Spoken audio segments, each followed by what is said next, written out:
What is reality? Knowledge? The meaning of life?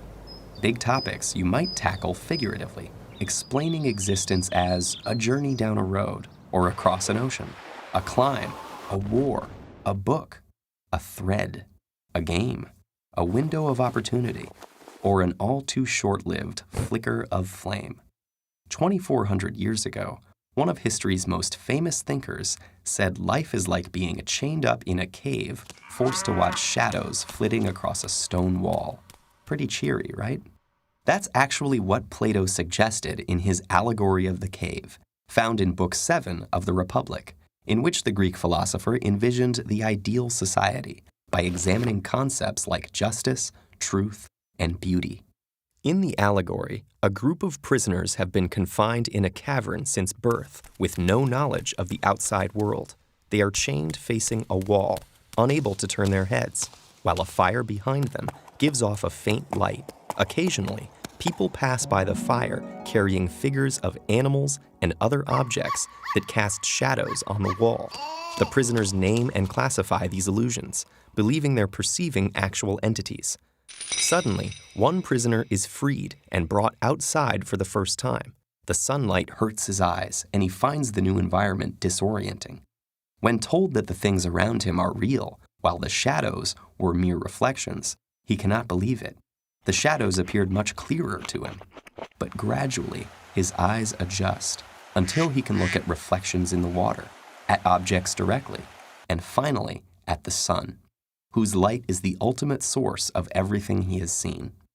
The prisoner returns to the cave to share his discovery, but he is no longer used to the darkness and has a hard time seeing the shadows on the wall. The other prisoners think the journey has made him stupid and blind, and violently resist any attempts to free them. Plato introduces this passage as an analogy of what it's like to be a philosopher trying to educate the public. Most people are not just comfortable in their ignorance, but hostile to anyone who points it out. In fact, the real-life Socrates was sentenced to death by the Athenian government for disrupting the social order, and his student Plato spends much of the Republic disparaging Athenian democracy, while promoting rule by philosopher kings. With the cave parable, Plato may be arguing that the masses are too stubborn and ignorant to govern themselves. But the allegory has captured imaginations for 2,400 years because it can be read in far more ways. Importantly, the allegory is connected to the theory of forms developed in Plato's other dialogues, which holds that, like the shadows on the wall, things in the physical world are flawed reflections of ideal forms, such as roundness or beauty. In this way, the cave leads to many fundamental questions, including the origin of knowledge, the problem of representation, and the nature of reality itself. For theologians, the ideal forms exist in the mind of a creator. For philosophers of language viewing the forms as linguistic concepts, the theory illustrates the problem of grouping concrete things under abstract terms. And others still wonder whether we can really know that the things outside the cave are any more real than the shadows. As we go about our lives, can we be confident in what we think we know?